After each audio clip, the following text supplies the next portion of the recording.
Radar MAC apresenta, com o apoio da Universidade Presbiteriana Mackenzie, especial do Dia do Jornalista, o jornalismo dos caminhos que bifurcam.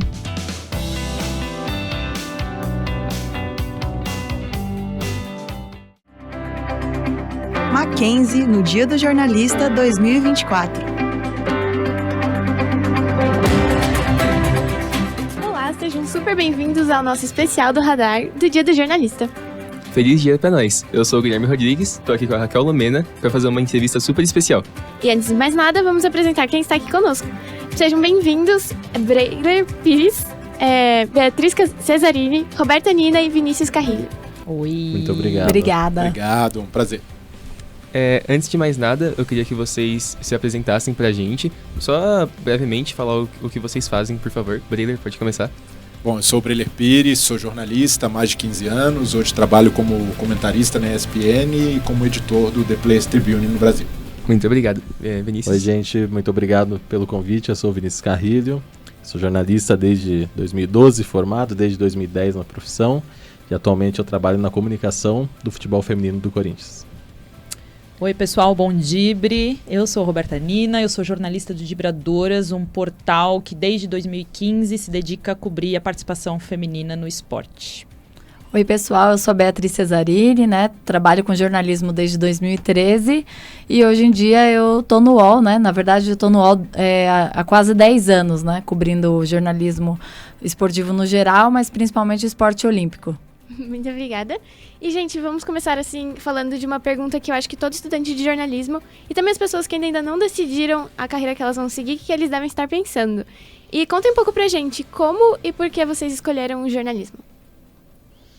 Bom, eu escolhi jornalismo porque eu tinha muita aptidão para escrever, para ler, me interessava muito por essa parte, assim, de literatura, música, redação, então acho que eu tinha muita aptidão para isso e foi o que acabou me levando para o jornalismo. Eu fui muito sem saber o que eu ia fazer, eu tinha um irmão que trabalhava na área, trabalhava em revista, era repórter, mas eu não sabia se eu queria ir para rádio, para TV ou escrever, e aí os meus caminhos foram se abrindo a partir do momento que eu entrei na faculdade.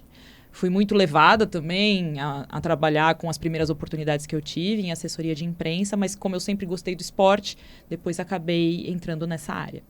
Muito legal. Bom, eu acho que como todo jornalista que acaba indo para o esporte, que quer trabalhar com esporte, era aquele esportista frustrado, queria ser esportista, mas não consegui, não tinha a menor dom, a menor aptidão para isso, mas eu sempre gostei muito de jornalismo, sempre foi muito legal para mim, muito interessante contar histórias, saber de histórias, desvendar histórias. Então, acho que isso que me fez jornalista, e o jornalismo me levou a caminhos que eu acho que eu não imaginava que aconteceria.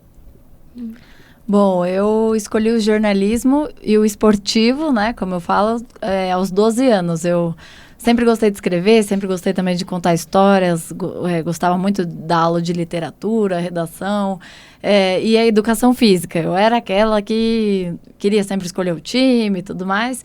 E aí eu decidi aliar essas duas coisas que eu tinha mais aptidão, que eu gostava. E também juntou com o meu amor pelo futebol, que eu sempre gostei muito de ir no estádio com meu pai e tal. Falei, não, vou seguir o jornalismo esportivo. Aí a partir de então, igual como o colega Vinícius falou, o jornalismo acaba levando a gente para lugares que a gente não imaginava, países onde a gente também nunca imaginou conhecer.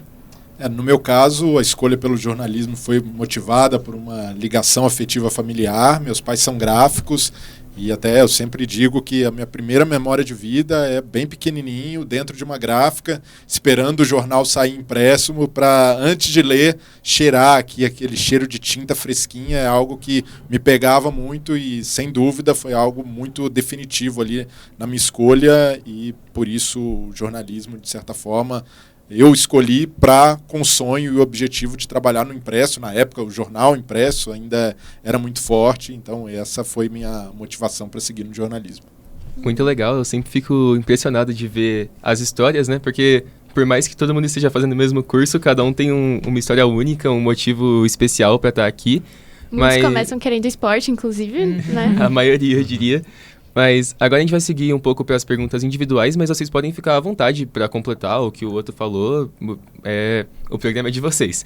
Mas começando por você, Breler, a gente, claro, obviamente vai falar bastante de futebol feminino hoje, mas eu queria antes falar sobre o seu trabalho no The Players Tribune, porque são entrevistas muito legais que vocês fazem lá. Sempre que sai uma nova, repercute em todo lugar, todo mundo fala sobre, porque é um espaço que os jogadores, eles ficam vulneráveis ali, contam histórias da vida deles. Eu acho que a mais recente foi com o Hendrick, né, que virou... todo mundo estava falando sobre, que ele fez pro irmão dele. Então, eu queria saber como que vocês fazem, como que é esse contato inicial com os jogadores, como vocês fazem, tem alguma conversa antes com eles, porque eles se abrem muito, eles falam realmente tudo sobre a vida deles, então eu queria saber como que é esse contato com os jogadores. Guilherme, é um trabalho muito legal na Players. Aqui no Brasil a gente chama de TPT, para ficar mais fácil, porque a gente tem uma abertura que não existe no jornalismo. Dificilmente eu fiz entrevistas em que um atleta se sente confortável para se abrir e dizer que é alcoólatra, que tem problema, que sofre de depressão, que chegou a tentar suicídio. E essa abertura acontece muito pela confiança que existe com a Players. E a Players, por incrível que pareça, não tem pretensão de ser um veículo de jornalismo. Tem a pretensão de ser o oposto.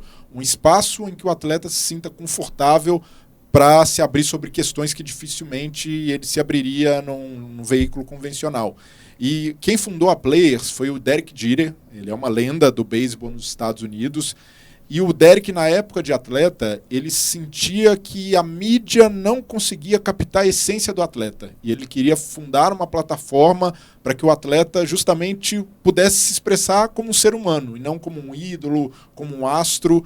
E isso é a grande motivação da Players. Então a gente sempre, no contato com o atleta, a gente deixa bem claro que não temos uma pretensão de tirar da entrevista uma aspa bombástica para vender esse conteúdo de alguma maneira. Ali é o espaço que a gente quer oferecer ao atleta para que ele se sinta representado. E a gente cumpre nosso objetivo, não é quando uma carta ou um conteúdo da Players viraliza, como aconteceu do Hendrick, do Adriano Imperador, do Paulinho na época da Olimpíada, falando sobre intolerância religiosa, o Paulinho que é do Candomblé e da Umbanda, mas quando o atleta se sente representado por aquele conteúdo e quando a gente ouve, é muito comum na Players o atleta dizer: nossa, eu nunca falei disso em lugar nenhum. Então, para a gente é uma satisfação quando o atleta se sente representado. E para mim, que sou jornalista de formação, ter acesso a esse outro lado do atleta é algo muito realizador. E Roberta e Vinícius, vocês que trabalharam mais com assessoria de imprensa, a gente queria saber um pouco se vocês podem contar para a gente como foi a experiência de vocês, que comparações vocês conseguem ter na questão de o que vocês esperavam da assessoria, o que a assessoria foi realmente na prática, se vocês gostaram dessa experiência. Contem um pouco mais pra gente. Começa, Vini, que você tá na área, hein? Eu já não tô mais. Eu atuo na área desde 2017 no Corinthians, né? Antes já tinha trabalhado também com assessoria de imprensa e é muito legal. Não era uma área que eu queria quando eu comecei, não era uma área que era do meu interesse. Acabei, pelos caminhos do jornalismo, caindo na assessoria, mas é muito interessante, assim, e hoje eu vejo, primeiro, que o quão difícil é você ser um assessor, principalmente na posição que eu tô, que é no Corinthians, que é um clube muito popular, que tem muita procura. Então, fazer esse filtro de como ajudar e como atender os colegas é muito difícil, mas eu me apaixonei pela assessoria também. É muito satisfatório quando você consegue fazer as coisas darem certo, quando você consegue ver que o seu trabalho está aparecendo de alguma forma ali, que você está conseguindo contar uma história que você sabia e que você conseguiu passar para algum colega e para algum veículo. Então a assessoria ela é bem difícil, assim, é muito trabalho, é um trabalho incessante, tanto de alguma forma proteger e cuidar da imagem do que está acontecendo ali, mas também de contar, de mostrar, de humanizar um pouco o que está acontecendo no clube, com atletas, enfim, na modalidade. Então, eu hoje gosto muito de assessoria. Eu confesso que eu não gostava não, mas agora eu gosto muito. E é uma coisa que a maioria dos estudantes de jornalismo acaba entrando na faculdade sem nem cogitar, Exatamente. sem nem conhecer direito, e muita gente ainda segue pra essa área, né? E geralmente acaba caindo na assessoria de cara, assim. E aí já vem com essa ideia de que eu não quero isso, eu quero redação e tal. E na verdade na assessoria você consegue às vezes também juntar um pouco da redação, juntar um pouco de tudo que você vai aprender e viver na sua profissão, você acaba fazendo na assessoria também. Comigo foi mais ou menos isso que aconteceu. Eu caí na assessoria logo que eu me formei, assim, também não era uma coisa que eu pensava em fazer, até porque acho que as pessoas têm pouca noção do que faz um assessor de imprensa, né, do que envolve esse trabalho. E aí, assim que eu me formei, eu já comecei a trabalhar com assessoria e trabalhei por 12 anos, alguma coisa assim, em áreas diversas, né? Então, já trabalhei com consumo, já trabalhei com saúde, a maior parte do tempo que eu trabalhei foi com gastronomia.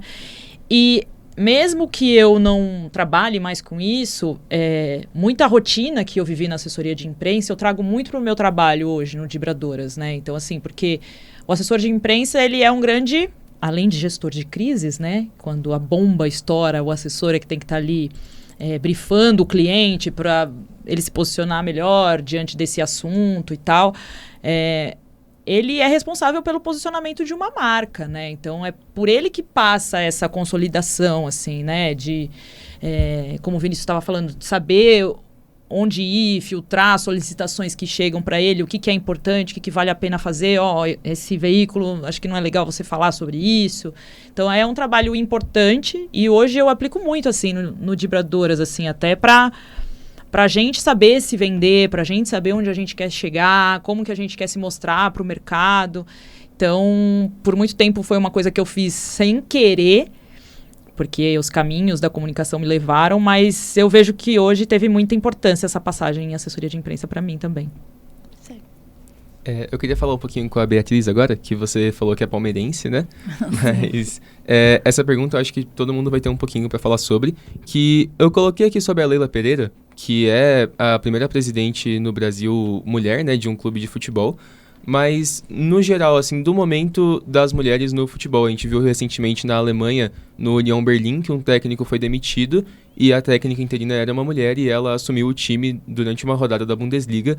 Então, eu queria saber se você acha que o momento não é só do futebol feminino, mas também das mulheres no futebol masculino também, que cada vez mais estarem presentes. A gente viu a Leila também, ela fez uma entrevista coletiva só para jornalistas mulheres, porque, não todas, né, mas muitas mulheres que entram no jornalismo esportivo, eu imagino que elas também gostam do futebol masculino. Então é importante também ter esse espaço para elas nos dois, né? O que você acha sobre? Sim, é verdade, eu concordo com você, né? Acho que é muito importante as mulheres conseguirem esses espaços, mas ainda falta muito, né? A própria Leila fala isso, ela fala, eu cheguei lá, mas assim, eu sou a única aqui no Brasil, né? Já tiveram outras, né? Mas casos raríssimos. Então, eu acho isso, que ainda falta muito. Acho que tem uma caminhada longa para chegar lá, para as mulheres conseguirem espaço para dirigirem clubes. Até porque é isso, né? As mulheres, elas já começam com aquele... A gente tem que ficar se validando que entende realmente de futebol. Então, imagina para uma mulher chegar lá e dirigir um clube, né? Já vem com essa carga, né? Essa pressão de ela ter que ficar se autovalidando o tempo todo. Então, eu acho muito importante o que a Leila está fazendo. Independentemente de como ela chegou lá, igual muitos palmeirenses, né? Como a Roberta até falou na palestra, né? Dizem que não foi de maneira legal, mas ela chegou lá e querendo ou não, tá revolucionando, assim, tá marcando, né, o nome dela na história, fazendo essa coletiva só para mulheres, deixando muitos homens até estressados, né, mas ela falou exatamente na maneira como muitos homens, né, falam das mulheres, né, para não serem histéricos. Então, eu acho que ainda falta muito espaço, é importante, ela chegou lá. Tem outras mulheres que também estão chegando, mas eu acho que ainda precisa abrir mais espaço. E agora, indo para o outro lado, para o Corinthians, queria falar com você, Vinícius, porque você trabalha no Corinthians, que é um time que não só é pioneiro no futebol feminino, mas também no esporte em geral. a gente, eu até brinco com os meus amigos, né, que você pensa num esporte, o Corinthians tem um time lá e, infelizmente, não são todos os clubes que a gente vê fazendo isso. Por exemplo, eu já tive o prazer de ir com a arquibancada para cobrir um jogo de basquete do Corinthians, mas do Palmeiras não tem, o Santos não tem. Então, eu queria saber como você se sente estando num clube que tá em todos os lugares, que pensa não só no futebol, mas em todos os esportes e tenta sempre incluir o máximo de esportes possível. Eu acho fundamental uma entidade como o Corinthians, que é tão grande, que atinge tanta gente, que fala com tanta gente todos os dias, ter essa abrangência no esporte. Como você falou, o Corinthians tem times, eu vou chamar de competitivos aqui, mas na questão de que disputam campeonatos, enfim, tem atletas profissionais ali de basquete, agora feminino, né? O basquete feminino começou no Corinthians recentemente, tem futsal, tem as duas modalidades de futebol, né? A masculina e a feminina, tem futebol de base masculino, futebol de base feminino. Isso é fundamental. Nós somos criados e temos como um padrão acompanhar e seguir e ter o olhar só para o futebol masculino.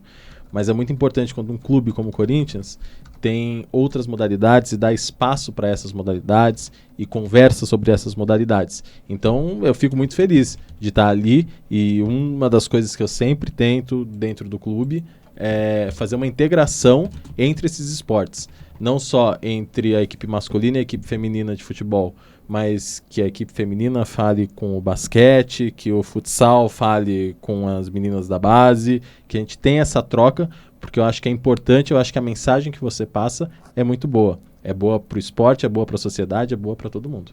E aí, complementando, né, eu vejo o esporte olímpico, né, no geral, com exceção do futebol, é uma coisa que a galera só costuma ver, acompanhar de 4 em 4 anos, né, nem no PAN, hoje em dia, mais as pessoas dão tanta importância aqui, né, no Brasil. Então, e esses esportes, né, diferente do futebol, eles não têm muitos patrocínios, eles lutam muito por isso. Então, eu acho que é fundamental, né, ter um clube que realmente apoie bastante, né, os outros esportes, porque é isso, eles precisam de apoio para chegar lá e conquistar, né, as medalhas, e é só de 4 em 4 anos que eles conseguem aparecer e conseguir patrocínio, conseguir grana para conseguir continuar treinando, né? Muitos atletas, né, de outros esportes, eles têm até outras profissões, justamente porque não tem grana suficiente para viver do esporte, né? Então, é realmente fundamental ter um clube apoiando outros esportes que não seja somente futebol. E alguns trabalham para poder competir nesses esportes, né? Exato, trabalham para se sustentar nisso. Exato. A gente teve o caso do Paulo André, recentemente no Big Brother, ele foi até criticado por ter ido no Big Brother, mas agora, graças a essa participação dele, ele tem conseguido muito dinheiro, tal, patrocínio. E de marcas, né? Não é de nem marcas. De uma entidade esportiva. Não, são marcas, marcas de esporte ou também de moda, mas ele está usando isso para ajudar no treinamento dele, então... É isso. A verdade é que o esporte no Brasil é amador.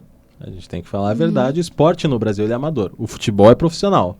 O esporte, em geral, ele é amador. Sim. E se a gente pega a história olímpica aí de grandes campeões, muitos tinham um clube por trás, né? Apoiando a própria Aida dos Santos. Ela treinava num clube de futebol, né? Acho que era no Botafogo, alguma coisa assim.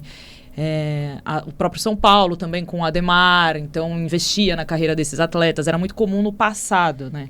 Hoje em dia a gente vê atleta sobrevivendo assim, ou trabalhando, atleta olímpico, né? Tem poucos clubes, né? Acho trabalhando, exatamente, ou então fazendo vaquinha, às vezes, para ir. É muito triste ver essa situação, assim. E o problema é que no futebol, essa realidade contempla a maioria dos atletas, porque o futebol de alto rendimento, futebol de primeira, segunda divisão, é estruturado, como o Vini falou, profissionalizado, mas até chegar a esse estágio, os atletas têm de passar por condições, muitas vezes, análogas à escravidão, sofrer com atraso de salário, falta de condições mínimas para trabalhar. Então, até a valorização do esporte de base aqui no Brasil é algo que ainda vai levar muito tempo, porque a gente só reconhece o topo e são pouquíssimos que chegam lá. Em Breiler, você tinha comentado que você teve uma experiência bem real com o impresso na sua infância, foi uma coisa bem marcante. E ficou a dúvida, você chegou a trabalhar com impresso alguma vez? Se você chegou a realizar, não sei, talvez fosse um sonho Como foi? Então, eu trabalhei no jornal Lance, lá em BH, e ainda havia edição impressa do Lance, então chegava lá o malote, e eu tinha esse hábito também, sempre que chegava eu era o primeiro ali a pegar e sentir o cheirinho da tinta. E na Placar a mesma coisa, chegava a remessa da revista, era algo mágico para mim, porque me transportava de volta para a infância, viver esse sentimento. Infelizmente a gente vive um momento em que o impresso está caindo em desuso, cada vez mais raro ver publicações impressas, mas eu sempre serei um defensor e um leitor de publicações impressas. Enquanto existir, eu serei não só consumidor, mas um grande entusiasta do impresso. Certo. E vocês também, aproveitar essa pergunta, vocês chegaram alguma vez a trabalhar com impresso? A gente, antes do programa, estava comentando sobre rádio. Quais são os formatos que vocês já chegaram a trabalhar dentro do jornalismo esportivo? Eu trabalhei direto num site, né? Entrei já na Gazeta Esportiva, mas trabalhei na rádio universitária, lá, né, na Gazeta. E dentro no site, na Gazeta Esportiva, eu cheguei a trabalhar com um jornal impresso. Era um jornal impresso sobre filantropia. E eu fazia 5 reportagens por mês nesse jornal. Então, também tive um pouquinho dessa experiência. Não foi muito grande, mas eu também tinha o hábito, né, de ter o Lance. O Lance eu ia, toda vez que o Palmeiras ganhava, por exemplo, ia ser capa do Lance. Eu colecionei muitas capas do Lance, né, eu guardava e tudo mais. Então, eu também gostaria de ter trabalhado, mas acabou que eu já cheguei numa época onde o online já estava ficando mais forte. Eu nunca trabalhei em redação de impresso, assim, né? Já trabalhei em redação de site, trabalhei muito mais em agência, né? Do que em redações. Já quero dibradoras impressa. Já visualizo. Me ajuda, Breler. Só você pode me ajudar. E aí, mas o jornal também sempre foi muito presente na minha casa, assim. Eu lembro de estar na sexta, na época que eu estudava no ginásio, meus pais assinavam, né, Estado e Folha. Então, eu tinha esse costume eu lembro do meu pai lendo lá o esporte. Todo domingo eu tinha que fazer um trabalho para uma aula de geografia que a professora pedia pra gente fazer 3 recortes de notícias sobre o mundo e comentar essas notícias, né? Então eu ficava, pai, essa notícia é importante, sei lá, bomba não sei aonde. Meu pai, sim, isso é bom. Aí eu recortava. Então, assim, o jornal, a mão suja, sempre fez parte da minha vida, assim. O próprio Lance, aquelas capas icônicas, né? Então, o jornal foi muito, muito próximo de mim. Até hoje, revistas, às vezes eu vou numa banca, eu falo, ai, gente, vou dar uma lida nessa Marie Claire aqui. Aí você compra uma coisa, eu acho que é diferente, né? A experiência física, de você poder tocar naquilo. Até mesmo de livro, né? Que às vezes tem Kindle, e às vezes eu não consigo ler Kindle, né? Aí eu não sou fã do Kindle. Eu não sou muito fã. Às vezes eu dou um tempo dele, mas ele é prático, né? Leve. E como isso tem um valor para as pessoas, porque eu lembro na época da Placar, o grande sonho dos atletas era ser capa da revista Placar, porque ele queria levar para o avô, para a mãe, para a pessoa. Aquilo era a materialização do sucesso. Então, de fato, saudades impresso. Espero que... e a gente tenha a revista Piauí. Resistência, continua publicando, continua tendo público. Então, as coisas não morrem.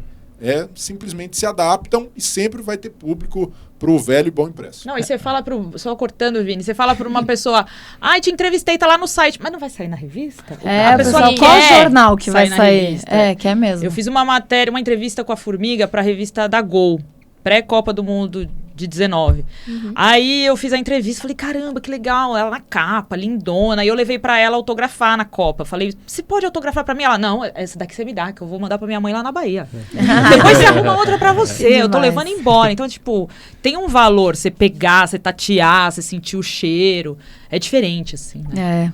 O impresso acho que é uma paixão de todo mundo que trabalha com jornalismo, não tem jeito. Olha a grande virada de história aqui. Eu trabalhei uma vez em impresso só na revista Palmeiras. Olha só. Olha aí. Eu fiz algumas edições da revista Palmeiras, na época que eu trabalhava na Press FC. Mas eu também tinha vários lances em casa, assinava o lance. E até engraçado, né?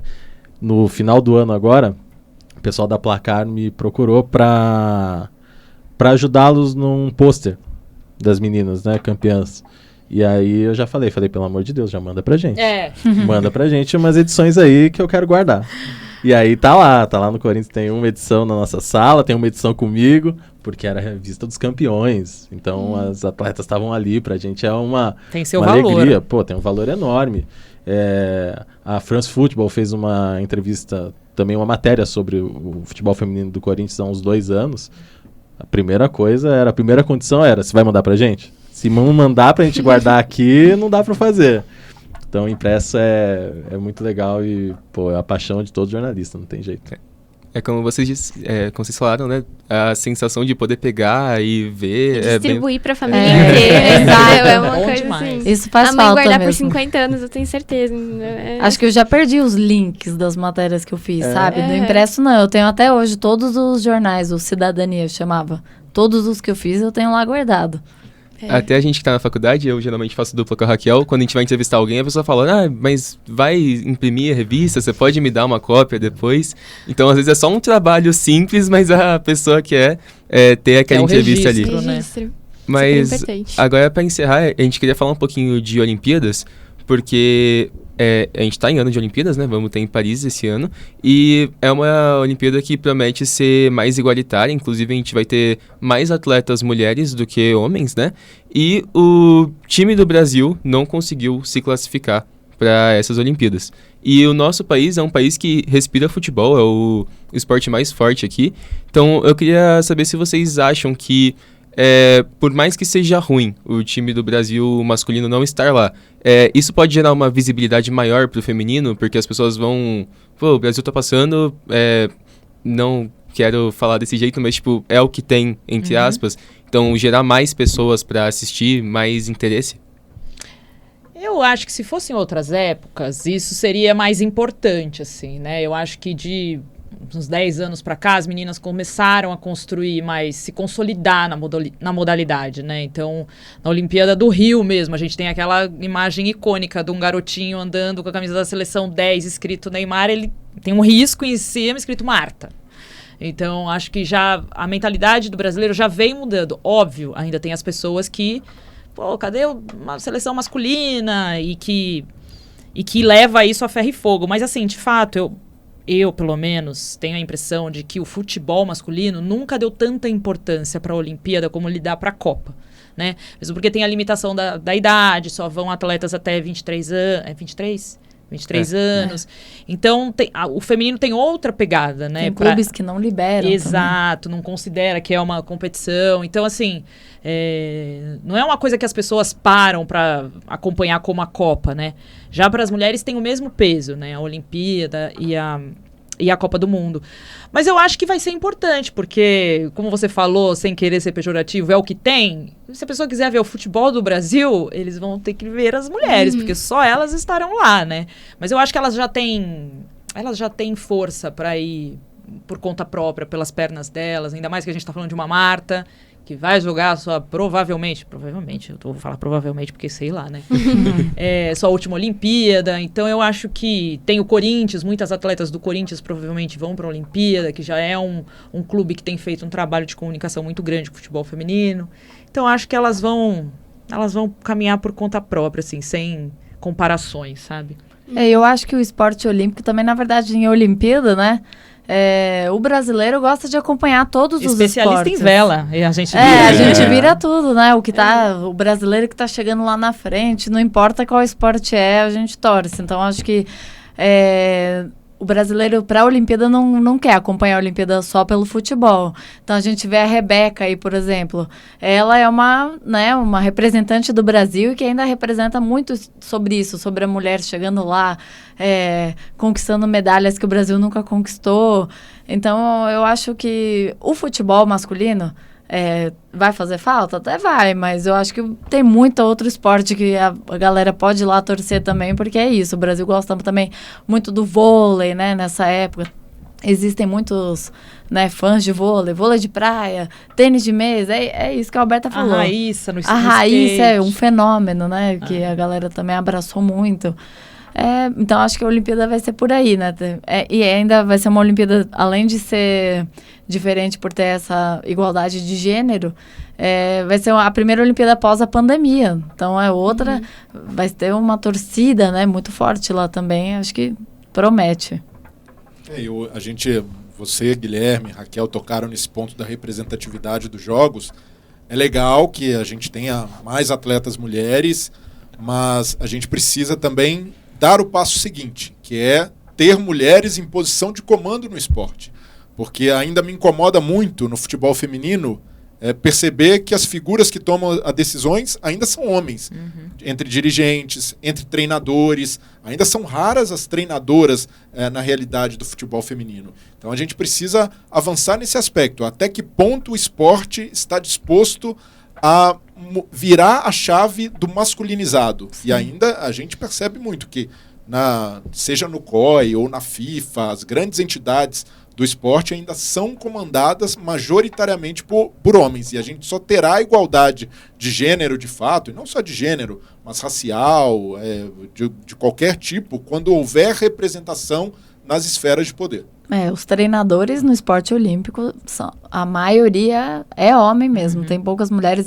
Inclusive, para a Olimpíada passada, eu fiz uma matéria.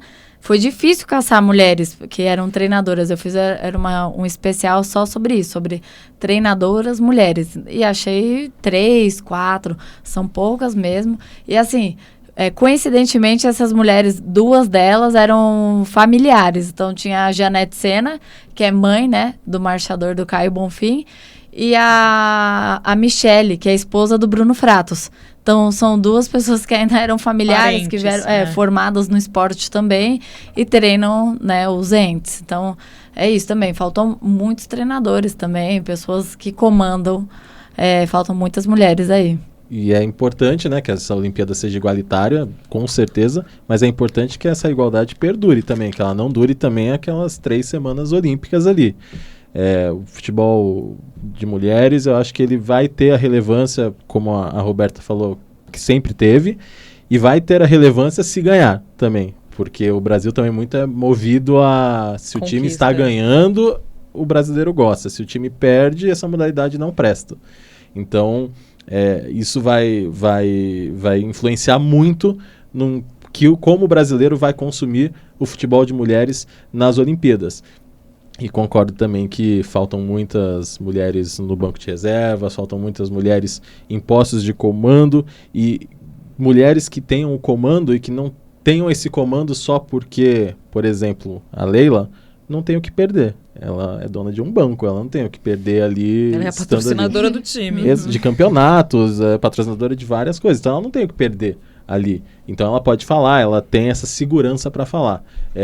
Nós tivemos no Corinthians a Cris Gambaré, que a Roberta acompanhou muito, que é uma mulher que fala de igual para igual com qualquer dirigente do mundo, que tem muito o que acrescentar no esporte. Hoje está na seleção brasileira, coordenadora de seleções da CBF, acho que vai fazer um trabalho incrível junto com a comissão que está lá. Mas que também é isso, tinha o que perder ali? Não, mas por isso que ela tinha essa segurança e conquistou essa segurança de fazer as coisas, de estar naquele posto.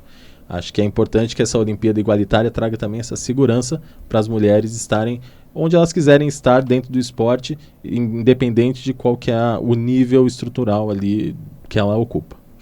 Gente, que sensacional poder ter essa conversa com vocês. A gente agradece imensamente a participação de cada um de vocês. É incrível poder falar de esporte assim e ver que ele vai muito além do esporte em si. O jornalismo esportivo, ele abre espaço para muitos diálogos que são super importantes. Então agradeço muito que vocês puderam compartilhar um pouco disso com a gente. E o nosso programa vai ficando por aqui. Muito obrigado. O nosso próximo bloco, a gente vai falar um pouquinho sobre o cruzamento entre as vias do entretenimento e do conteúdo, e vai ser com a Pietra Mesquita, a Érica, a Estefânia e a Raquel presente. Muito obrigado pela presença de vocês. Muito obrigada. Obrigado. Até mais.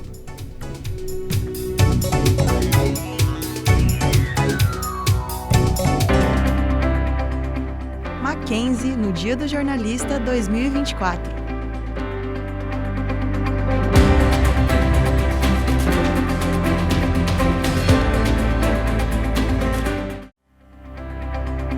Mackenzie no Dia do Jornalista 2024.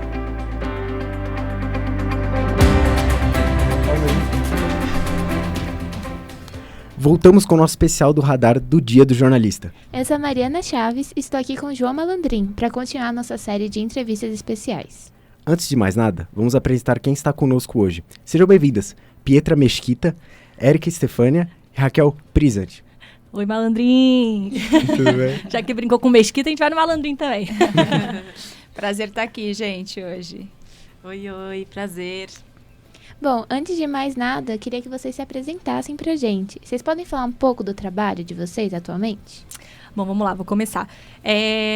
Sou Pietra Mesquita, tenho 26 anos, sou formada pelo Mackenzie há 3 anos. Comecei na agência Júnior, logo depois fui para a Band, fiquei trabalhando ali no Brasil Urgente. E aí, em seguida, fui para Caras para escrever no site, mas depois assumi a parte de entrevistas, né, em vídeo. E agora também trabalho como entrevistadora de podcast também e coordenadora de pauta. Eu sou a Érica Estefânia, eu tenho 39 anos, sou formada pela Universidade Federal de Mato Grosso, então eu sou de Cuiabá. Comecei em televisão bem novinha, fazendo estágio lá e sigo em televisão até hoje. Atualmente eu trabalho no programa Encontro. Estou há 12 anos na Globo São Paulo, mas já passei pela Globo de Cuiabá, pela Globo Internacional, já trabalhei em revista também e atualmente eu sempre com jornalismo e atualmente eu estou no entretenimento da Globo, no programa Encontro com a Patrícia Poeta. Eu sou a Raquel Prisan, tenho 28 anos, sou jornalista de viagem. Comecei a minha carreira com conteúdo, com SEO, escrevendo para diferentes veículos, principalmente com o meu próprio projeto de jornalismo de viagem. Tenho um mestrado na Espanha, dentro desse tema. Trabalhei na National Geographic, lá em Barcelona. E atualmente eu trabalho na CNN. Entendi. E uma pergunta que todo estudante de jornalismo e quem ainda está cogitando o curso deve estar pensando. Contem mais pra gente. Como e por que vocês escolheram o jornalismo? Eu escolhi o jornalismo porque eu gostava muito de me comunicar e falar com as pessoas. Tanto é que, eu até falei isso na palestra um pouco mais cedo, eu comecei escrevendo, mas eu vi que não era isso que eu gostava muito de fazer mesmo. Então, eu curto mais essa questão de falar, de conversar e de estar informando, sabe? Então, acho que foi isso. Foi mais na questão mesmo de querer me comunicar e gostar de falar e gostar de conversar e ouvir histórias. Eu sou assim também. Boa. Eu procurei mesmo porque eu sou curiosa e eu gosto de estar perto da notícia, assim. Sempre, quando eu escolhi, foi assim, no colegial, né, ainda escolhi a carreira de jornalista, era para isso, era para estar mais próxima da notícia, era estar querendo saber primeiro. Eu sempre quis saber tudo primeiro. Então, era um pouco isso. Mas ao longo da minha carreira, eu acho que ela se consolidou mesmo, porque o jornalismo transforma vidas, assim. Informação é transformadora. Então, é isso que me prende ainda hoje na carreira. Bom, eu escolhi o jornalismo, confesso que foi aí uma briga no começo, porque eu achava muito chato. Eu só imaginava o jornalismo tradicional, aquela coisa quadradona, e eu não me imaginava fazendo aquilo. Mas depois eu comecei a viajar e eu comecei a escrever sobre as viagens, e eu entendi que dentro do jornalismo eu podia achar um caminho bem bacana para expressar o que eu estava vivendo, expressar outras culturas, as histórias.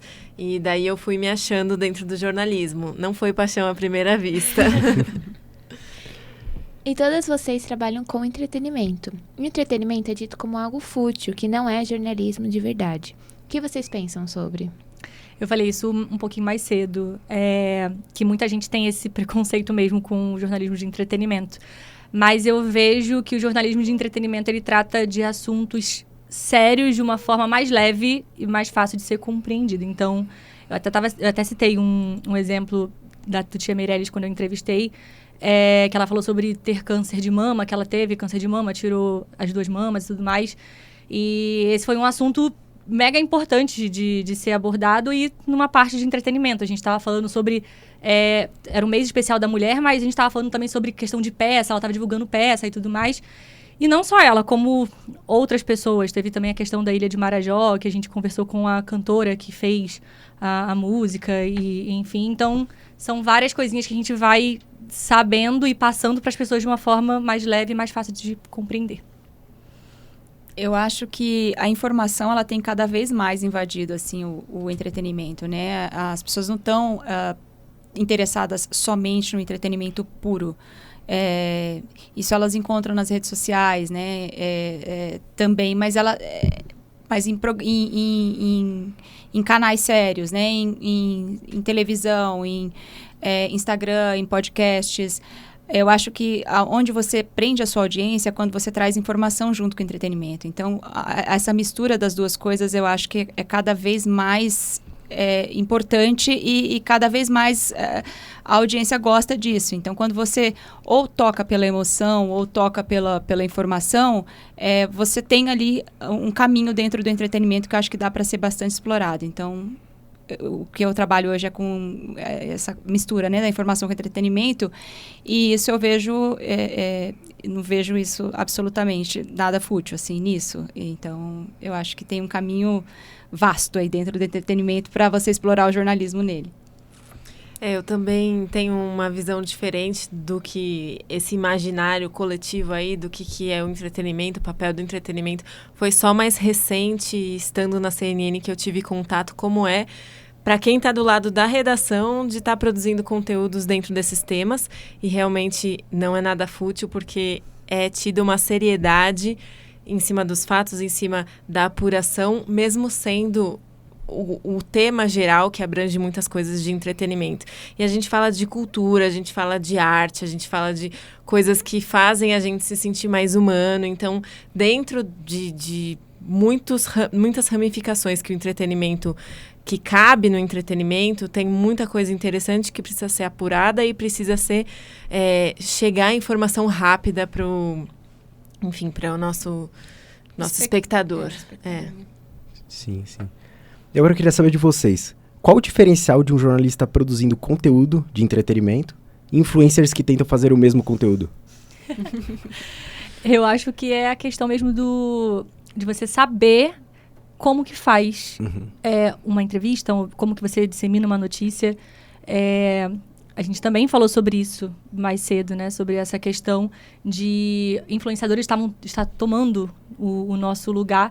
Mas eu acho que eles não sabem o que a gente sabe, que é a questão mesmo da ética, a questão de como você faz uma pauta, como que você meio que encaminha essa notícia, se é válido abordar, se é válido disseminar. Acho que é isso que diferencia. Tem a responsabilidade nossa, né, com a notícia, com a informação, a nossa expertise em buscar informação sobre aquele convidado, aquele entrevistado, aquela pauta. Isso é uma coisa que o influencer não tem, de maneira geral, né? Ele talvez contrate um jornalista para fazer isso. Talvez ele tenha ali o protagonismo dele, né? Os seguidores dele, mas quem realmente sabe buscar informação e sabe o que é relevante ou não e sabe fazer com responsabilidade é o jornalista. Então, eu acho que vocês aí da nova geração, aproveitem para saber se vender também, eu acho, nas redes sociais, se vocês querem, né, atrair um público, porque o jornalismo é muito amplo, né, a gente tem quem trabalha atrás das câmeras, quem aparece, e essas pessoas simplesmente aparecem. Diferente de um jornalista como o Trali, por exemplo, que ele aparece e ele apura, ele tem as fontes dele, é diferente, né? Então, a gente tem... a gente é reconhecido também de forma diferente pelo meio. Então, vamos dizer assim, né? O meio te reconhece de uma maneira diferente. Esse foi um debate que a gente estava tendo hoje cedo e que eu aprendi muito, inclusive, em cima desse papo. E que é isso, é difícil englobar os influencers em um balaio só e os jornalistas, porque tem muito jornalista que está fazendo trabalhos legais na internet, mas no fim do dia, quem é preparado, quem estudou, quem realmente tem esse diploma aí de jornalista, tem uma série de conhecimentos, tem uma série de ética, desde o que falar, o que não falar e como a gente vai falar, que palavras a gente vai usar. São vários detalhes que quem não passa por esses debates, quem não para refletir, pode acabar se atropelando e causando danos, que é o que a gente vê acontecendo. Vocês acham que existe alguma forma dos jornalistas terem a mesma visibilidade dos influencers? A gente também falou sobre isso. Eu acho que sim. Tem muitos jornalistas, como você falou, né, Raquel, que agora estão virando influenciadores. A gente está trazendo a notícia para a internet de alguma forma. Então, eu acho que tem sim, tem como o jornalista também invadir a internet, digamos assim, e virar um influenciador e virar um jornalista influenciador, levando a notícia e também fazendo o conteúdo dele em volta disso. A gente tem alguns exemplos, né, de jornalistas que saíram do mercado tradicional e foram para a internet, né? A Glória Vanik, que veio para cá, a Natália Ariede também pediu demissão, saiu do jornalismo para fazer um trabalho voltado na internet. Ainda está caminhando, né? Mas enfim, tem vários jornalistas. Tem gente que está nos dois lugares. A gente citou mais cedo a Mari Palma. Ela consegue fazer esse caminho, né? De falar com o público jovem ali, né? De ser vista ali pelas redes e também tá no público tradicional de TV. Então, eu acho que a gente ainda está aprendendo a desenvolver essa habilidade dos influencers. Porque isso é uma habilidade também, né? É uma habilidade dos influencers de como ser atrativo e trazer o jornalismo para junto, né? Nesse pacote. Não, concordo total. São questões de formatos. Eu acredito que ainda existe uma credibilidade aí inerente do jornalista que quando ele vai parar para fazer um conteúdo em vídeo para as redes sociais, por mais que seja um formato diferente, por ele ter esse background de jornalista, em geral as pessoas vão confiar naquele conteúdo. Então ainda existe essa diferenciação. Até quando vai existir essa diferenciação é que a gente não sabe, mas eu acredito que hoje um jornalista que tem essa vontade de aparecer, de transformar criar novos formatos de conteúdo, vai carregar a credibilidade do jornalismo que ainda existe. Entendi. E, Pietra, agora uma pergunta mais voltada para você. Vai com calma, malandrinho. Ó, Mesquita. Por que em contato com os famosos, por conta das entrevistas, assim, muitas pessoas querem ouvir falar de polêmicas e que mancham a imagem do famoso, geralmente. E como você mantém contato com a ética jornalística? A gente parte muito do princípio de deixar o convidado muito confortável, né? E sempre prezar também um bom relacionamento com quem a gente está entrevistando. Eu falo na parte de entrevista mesmo. Então, a gente sempre segue isso. Mesmo quando a gente vai entrar num assunto polêmico, a gente sabe lidar com esse assunto polêmico. E aí a gente volta a falar dessa diferença entre ser um jornalista e um influenciador. Talvez o influenciador entrevistando uma pessoa para falar sobre algo polêmico não teria tanto esse tato e essa questão da ética. Mas a gente sempre segue essa questão de estudar o convidado, de saber como abordar, de saber se vale a pena mesmo abordar e prezar sempre o bom relacionamento, que é algo mútuo, né? A gente dá a notícia deles, eles ajudam a gente ajuda eles e, no final das contas, o pacote fecha, a conta fecha. O que é muito importante, né? Exato. Agora uma pergunta para Érica. Qual a parte mais emocionante de contar a história das pessoas, como no caso do quadro Encontrando Você? Teve alguma história que te marcou? A história do Edmilson é a história que mais me emociona, assim, porque é um personagem que...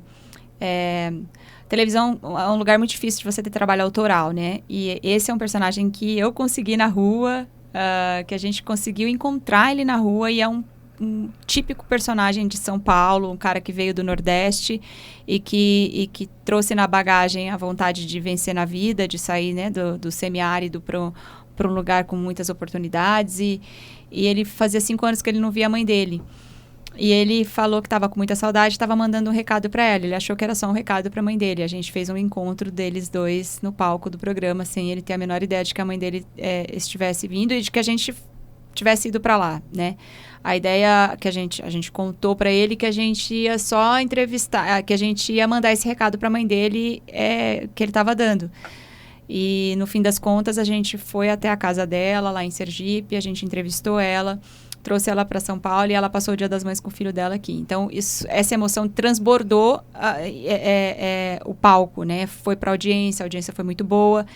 E depois a gente tem um quadro também que é o Troféu Encontro. Tanto que essa história foi tão emocionante, assim, que ganhou esse troféu. A gente tem um troféu emoção, na categoria de emoção, ganhou esse troféu. Que legal. Foi até mais emocionante. E teve uma história que você contou hoje cedo da mãe que ligou falando que conseguiu desengasgar o neném. Então acho que isso é bem quando legal. eu estava no Bem-Estar, a gente fazia um jornalismo de serviço mesmo, né? Ali com médicos e tal. E existe um médico uma médica que sempre ensinava a manobra de Heimlich. Toda vez que a gente falava de engasgo, é como fazer as manobras em bebês, que é diferente, em criança e em adulto. E a gente teve várias pessoas, assim, umas 4 pessoas, assim, que ligaram pra gente pra falar, olha, eu salvei a vida do meu bebê, ou eu salvei a vida do meu filho pequeno, que estava engasgando, porque eu aprendi aí no bem-estar. Então, tinha até um quadro, Aprendi no Bem-Estar, que era gente que conseguiu descobrir câncer ou salvar a vida de alguém através da informação. Então, eu acho que isso é uma coisa transformadora também, é bem legal. Pô, muito bacana. Agora pra Raquel. Como que é o mercado de jornalismo de viagens? Você tem alguma dica para quem quer seguir nessa área? O mercado de jornalismo de viagem, como posso dizer? Ele ao mesmo tempo é pequeno, ao mesmo tempo é grande. A gente não vai encontrar muitos veículos completamente especializados ou canais de TV completamente especializados, mas o que a gente encontra é, dentro de um programa como Encontro, algum quadro que tenha alguma relação com viagem em algum momento. Ou dentro de uma revista que fale de outro tema, de negócios, falar sobre hotéis para esses executivos estarem.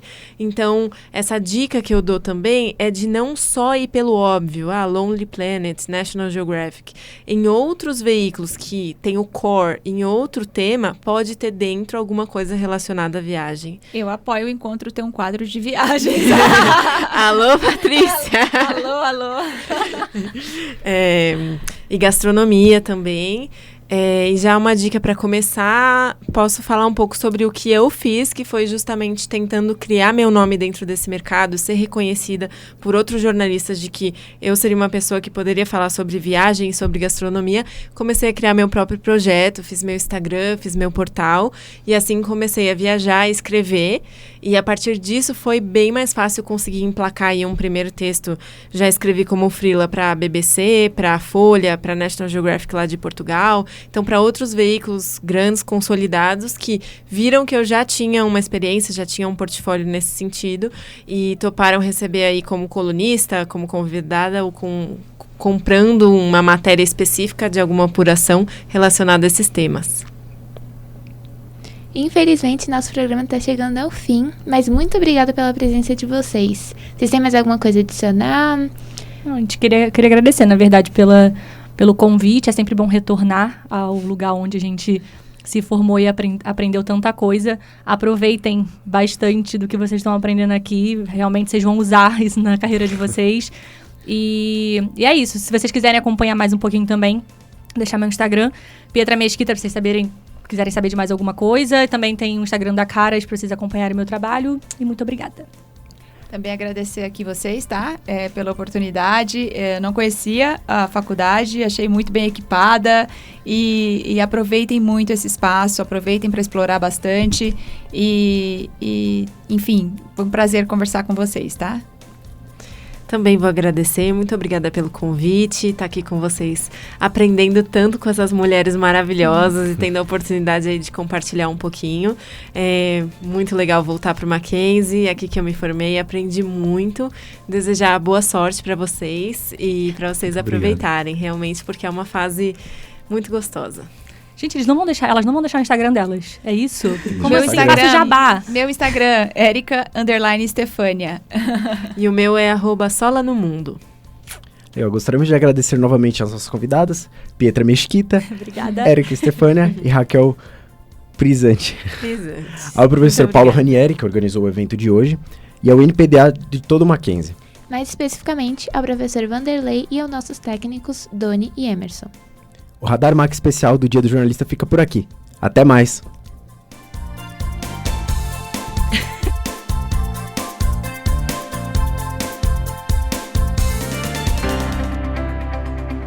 Mackenzie no Dia do Jornalista 2024.